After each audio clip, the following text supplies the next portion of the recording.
Okay, welcome back to today's Tanya. We are in the middle of chapter 34, and the Alter Rebbe has been discussing Hashem's unity, true unity, which means that despite the fact that there are other creations, really Hashem is the only being, and all the other creations are nullified in their existence. And the Alter Rebbe gives an analogy, a mashal, like the sun rays in the sun, which is a very powerful mashal.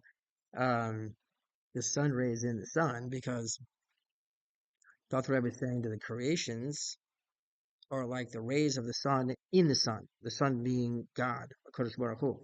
So that's the degree to which the creations are nullified in Him, which is totally right, because the sun ray in the sun has no existence at all. It's just the sun.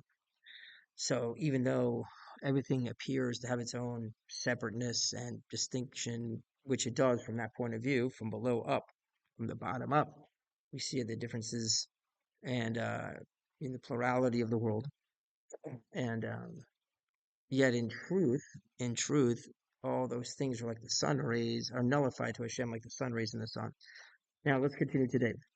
The Alter Rebbe points out below, continuing today, that when one specific place is singled out as an abode for God's presence, despite the fact that His glory fills the entire earth, like we said, this is really only Him. So, despite the fact that His glory fills the entire earth, the uniqueness of this site, a particular place that Hashem is focusing on, lies in the revelation of godliness which occurs there, in contrast to the rest of the world, where God's unity as the sole existing being stands concealed in the abode of God's presence. It is clearly apparent that there is none besides Him. So in the area where God's presence is revealed, then we see, oh, there's nothing but Him. Generally, however, we don't see that. It looks like God is very hidden. We thus see that the revelation of God's unity, which the Jewish people experienced at Har Sinai, but which they could not endure, was continued by means of the Mishkan, the sanctuary. So the sanctuary was able to be that place of the revelation of God's presence, of His unity. Let's continue now inside. And when the Beis Hamikdash was destroyed, Ein LaKadosh Baruch Hu Ba'olamo Mishkan there Umachon L'Shivto. There was not to Hashem in His world a place for His praise.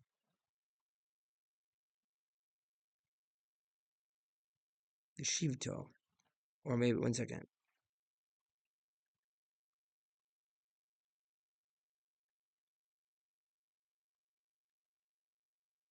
Or maybe his settle, not Shiv, not praise, but his maybe settle, like Shabbat, like his settledness. So again, when the Beis Hamikdash was destroyed, there was not to Hakadosh Baruch Hu in His world a place and a machon for His dwelling, Hu Yechido Yisbarach, which is the unity of God. Ela Arba Amod Shahalacha. The only place where Hashem could be there in a revealed way was the 4 Amos of Halacha. 4 Amos of Halacha. Shehu Ratzon Yisbarach. That is, what does that mean? That is the will of Hashem. Halacha is the will of Hashem. V'hachmaso, and His wisdom, Hamalu Bashim b'halachot, Haruchot lefanenu, which is dressed up in the laws, which is set out before us. So His will and wisdom is dressed up in the laws which is set out before us. And therefore, Akashi Amig Ha'adam Macha Shavtoi Be'inin Bitul Hanizkar Le'eo Kifi Yechalto Zois Yoshiv Aliboy. Therefore, after a man will deepen in his thought in the matter of the bittul that we're talking about above, that everything is nullified to Hashem according to his ability, let him Zois Yoshiv Eliboy. Let him consider the following. Let him consider the following. Ki mihyod katan sichli v'shorosh nishmasi, being that my mind is small, my understanding is small, and the root of my soul, and my soul's root is too limited. to constitute a chariot and an abode for God's unity and perfect truth. Ki miyod katan sichli v'shorosh nismasi mehachil lihiod mirakava. It's too small and constricted to be a chariot. Umishkan, and abode. Yehudo Yisbarach, for the unity of the blessed one, of the Holy One, blessed be He, be'emes lamito, in total truth. Since that's the case, me'achar, from my thought, cannot grasp or apprehend His unity at all, with any degree of comprehension in the world. Me'achar deles ha'machshava dile tefisa u'maseget bo Yisbarach klal, u'klal, shum asaga ba'olam. Not an iota, in fact, of that which is grasped by the patriarchs, who were God's chariot and abode by virtue of their awareness of God's unity as they grasped it.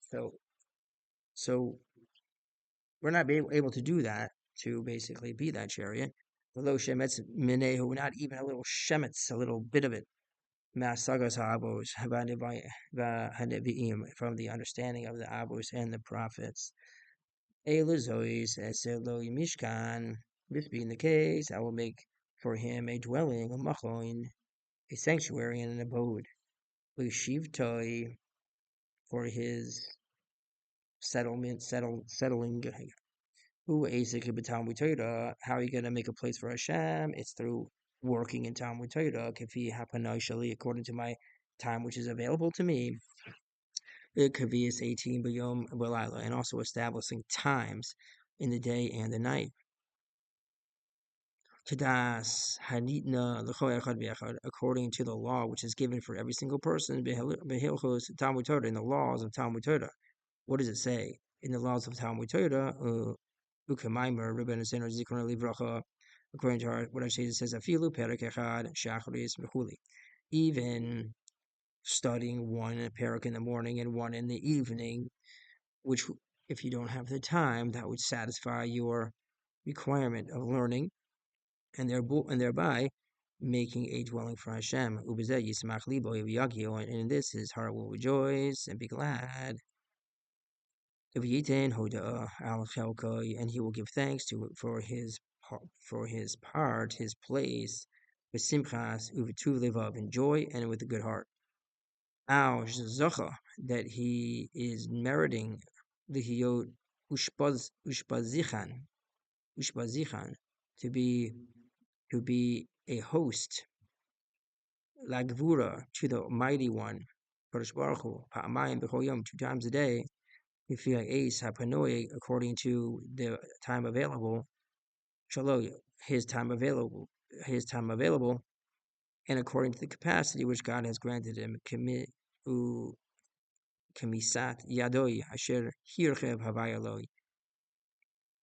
according to the capacity of his hand that Hashem has extended him. Okay, so that concludes today's Tanya. So what we discovered today is that since the Beis HaMikdash was destroyed and we don't have a Mishkan, we don't have a Beis HaMikdash, then where is Hashem's presence, His unity revealed, that He's the only being? It's in Halacha. When we study Halacha and we study the Torah, so that offers Hashem a dwelling in us, on us, with us.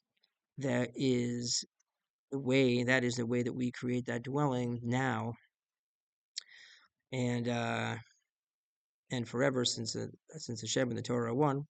So as we learned earlier in Tanya, so good Chodesh, and today is the first of Adar Sheni, and it's Rosh Chodesh, and we will continue tomorrow, Tuesday, the 2nd of Adar Sheni. See you tomorrow.